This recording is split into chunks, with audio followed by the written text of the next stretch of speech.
నమస్కారం అండి. సుమన్ టీవీకి స్వాగతం. నేను గీతాంజలి. మనతో పాటు ఉన్నారు జ్యోతిష్య రత్న, జ్యోతిష్య చక్ర వైభవ నిపుణ డాక్టర్ రాళ్లపల్లి రవికుమార్ గురువు గారు.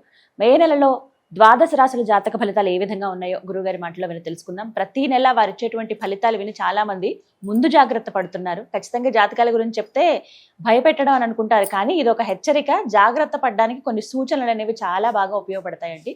కొన్నేళ్లుగా వారు చెప్తున్న విధానం బట్టి ఎంతో మంది వాళ్ళ జీవితాల్లో మార్పులు చేసుకున్న వాళ్ళు కూడా ఉన్నారు. మరి ఈ మే నెలలో రాశి ఫలితాలు ఏ విధంగా ఉండబోతున్నాయో గురుగారి మాటలో విని తెలుసుకుందాం. గురుగారు నమస్కారం అండి. గురుగారు, రాశి ఫలితాలు ఎప్పుడు చెప్తూ ఉంటారు. సాధారణంగా మే అంటే ఇప్పుడే ఉంటాయండి, మనకి ఉగాది అప్పుడే కదా అని అనుకుంటాం. ఆ తర్వాత కొత్తగా ఏంటంటే మళ్ళీ 1వ తారీఖు జనవరి 1న కూడా చెప్పించుకుంటున్నారు, చాలా మంది వింటూ ఉన్నారు. కానీ ప్రతి నెల స్థితిగతులు మారుతూనే ఉంటాయి కాబట్టి మరి ఈ మే నెలలో రాశి ఫలితాలు ఎలా ఉండబోతున్నాయి, ముఖ్యంగా నవగ్రహాల ఫలితాలు అంటే ముఖ్యంగా వాళ్ళ స్థితిగతులు ఏ విధంగా ఉన్నాయో తెలియజేస్తారా? శరదిందు సమాకారే పరబ్రహ్మ స్వరూపిణి వాసరాపీఠ నిలయే సరస్వతి నమస్తే. సుమన్ టీవీ ప్రేక్షకులకు నమస్కారం. ముందుగా ద్వాదశ రాశుల్లో నవగ్రహాల స్థితి మే నెల ఎక్కడ ఉన్నాయో తెలుసుకుందాం. మనకి 14 మే దాకా మనకి సూర్యుడు వచ్చేసి మేషంలో ఉంటారు. సో అందుకే గుర్తుపెట్టుకోండి, మెయిన్గా పాయింట్ కూడా ఏంటంటే ఏప్రిల్ 15 టు మే 15 ఎప్పుడైనా సరే రవి ఉచ్చస్థానంలో ఉంటాడు. అందుకే సూర్యుడు భగభగా మండిపోతుంటాడు అన్నమాట. అదే అక్టోబర్ 15 టు నవంబర్ 15 ఆపోజిట్ తులారాశిలో ఉంటాడు, అది నీచస్థానం అనమాట. అందుకే చలి విపరీతంగా ఉంటుంది. సో ఈ 15 మే నుంచి ఏమో మళ్ళీ మనకి వృషభ రాశిలోకి సూర్యుడు ప్రవేశిస్తాడు, నెల్లాళ్ళు అక్కడ ఉంటాడు. నెక్స్ట్ వచ్చేసి కుజుడు వచ్చేసి మనకి 11 మే నుంచి మేషరాశిలో స్వస్థానంలో ఉంటాడు. నెక్స్ట్ వచ్చేసి రాహు మనకి కుంభరాశిలో ఉంటారు. అలాగే మనకి గురువు వచ్చేసి మిథున రాశిలో ఉంటారు.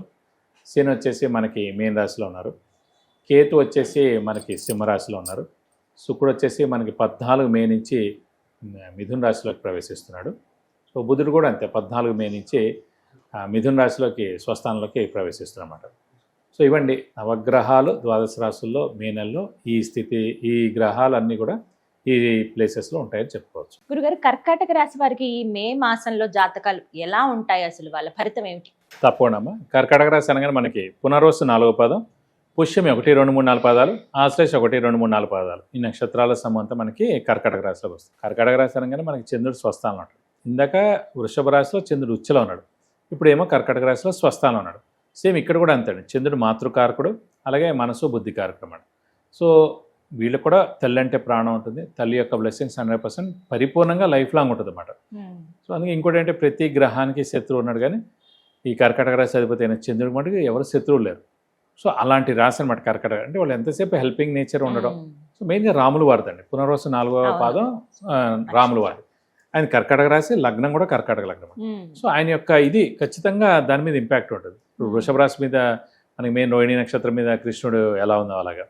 సో ఖచ్చితంగా ఆయన ఇంపాక్ట్ ఉంటుంది. సో సాఫ్ట్గా ఉంటారు, నిదానంగా ఉంటారు, హెల్పింగ్ నేచర్ ఉంటుంది, దైవభక్తి ఉంటుంది, దైవానుగ్రహం ఉంటుంది, అన్నీ కూడా ఉంటాయి, తల్లి యొక్క బ్లెస్సింగ్స్ ఉంటాయి.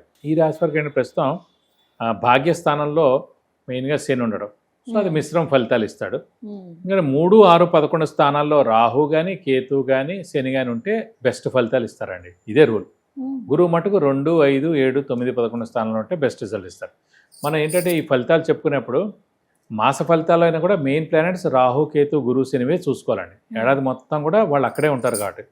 మిగతా రవి చంద్ర కుజ బుధ ఇవన్నీ చిన్న చిన్నవి, ప్రతి 20 రోజులు నెలలకి 45 డేస్కి కుజుడు మారిపోతుంటారు కాబట్టి అంత ఇంపాక్ట్ అక్కర్లేదు. కాబట్టి అంటే వీళ్ళని చూసుకోవాలి. ఇంకోటి ప్రస్తుతం వీళ్ళకి అదృష్టం మెయిన్గా ఏంటంటే ఈ మే 11 నుంచి మనకి కుజుడు స్వస్థానంలోకి వస్తున్నాడు.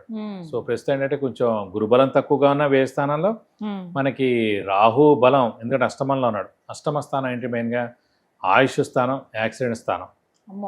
అలాంటి దాని దగ్గరేమో రాహు ఉన్నాడు, ద్వితీయ స్థానంలో కేతు ఉన్నాడు. ఈ 2 గ్రహాలు మిశ్రమంగా ఉన్నాయి. అది కాకుండా గురువు మెయిన్గా దైవబలాకారకుడైన గురువు మేము వ్యయ స్థానంలో ఉన్నాడు. సో ఈ 3 గ్రహాలు కొంచెం మిశ్రమంగా ఉన్నాయి.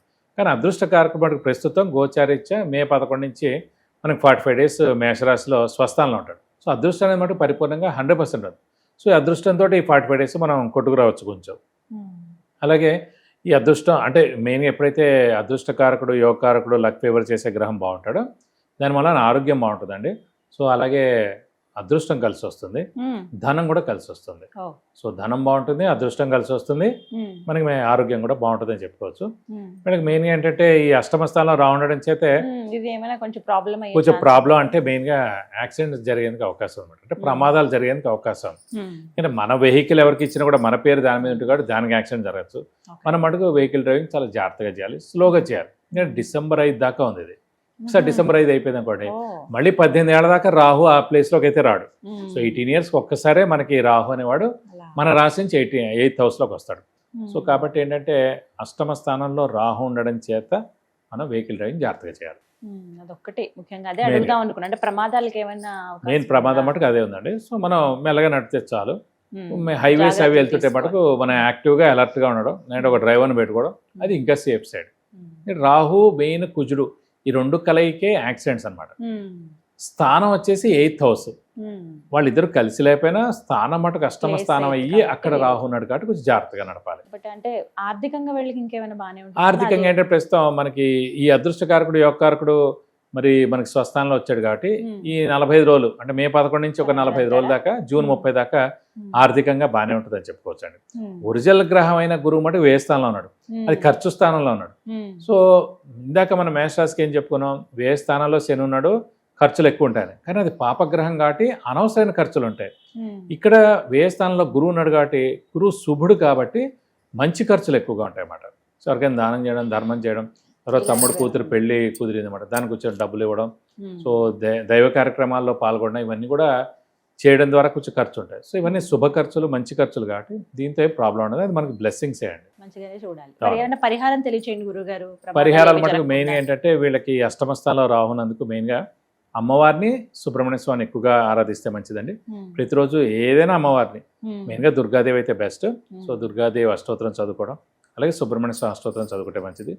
వీలైతే ప్రతి శుక్రవారం అమ్మవారి టెంపుల్కి వెళ్ళి ఏదైనా అభిషేకంగా అర్చన కానీ చేస్తే మంచిది. అలాగే సుబ్రహ్మణ్య స్వామి అయితే కనుక ప్రతి మంగళవారం మనం ఆ టెంపుల్కి వెళ్ళి 40 ప్రదక్షిణాలు చేయడం. సో వీలైతే కనుక ఇక్కడ స్కందగిరి టెంపుల్ ఉంది హైదరాబాద్లో, అయితే ఆన్లైన్ అయినా కట్టచ్చు, ఇండియాలో ఎక్కడున్నా కూడా. అక్కడ హోమం మరియు అభిషేకం 2000 టికెట్, మన పేరు నక్షత్ర గోత్రం ఇస్తే కనుక ఇప్పుడు చాలా బాగా చేస్తారు. ఆ సుబ్రహ్మణ్య స్వామి అనుగ్రహం పొందితే కనుక ఇలాంటి యాక్సిడెంట్స్ కానీ, అనారోగ్యం చేయడం కానీ ఏవి కూడా ఉండకుండా ఉంటుంది. సో ఈ పరిహారాలు చేసుకుంటే తప్పకుండా మీకు అన్ని విధాలా మంచి చేకూరుతుంది. చక్కగా తెలియజేశారు, ధన్యవాదాలండి. నమస్కారం. విన్నారు కదండి, మనలో చాలా మందికి ఎన్నో రకాల సమస్యలు ఉంటాయి. ఆర్థికంగా కావచ్చు, ప్రధానంగా ఏదైనా ఇల్లు యోగం ఉందా లేదా అని తెలుసుకోవాలనుకునే విషయం కావచ్చు, విద్య, ఉద్యోగం, వ్యాపారం, సంతానం, వివాహం విషయంలో కావచ్చు, ఇలా చాలా మంది ఎన్నో సమస్యలతో బాధపడుతూ ఉంటారు. సరైన సలహా కోసం ఎదురు చూస్తూ ఉంటారు. అలాంటి వారి కోసం గురువు గారు దగ్గర మీరు అపాయింట్మెంట్ తీసుకోవచ్చండి, వారిని కలవచ్చు మీరు. అయితే ముందుగా స్క్రీన్ మీద నేను ఇస్తున్న నెంబర్కి మీరు ఫస్ట్ కాల్ చేయండి. ఆ తర్వాత వాట్సాప్లో మీరు మీ డీటెయిల్స్ అన్ని పంపిస్తే గనక ఆ మెసేజెస్ అవన్నీ చెక్ చేసి మీరు అపాయింట్మెంట్ తీసుకుంటే వెంటనే గురువు గారు కలవడం జరుగుతుంది. తద్వారా మీరు రిజల్ట్ అంటే ఎటువంటి పరిహారాలు చేసుకుంటే ఈ ప్రాబ్లం నుంచి బయటపడతాము, యోగాలు మనకు అందుతాయి అనేది చాలా క్లియర్గా మీకు ఎక్స్ప్లెయిన్ చేస్తారండి. మరిన్ని వివరాల కోసం స్క్రీన్ మీద కనపడుతున్న నెంబర్కు కాల్ చేయండి. నమస్కారం.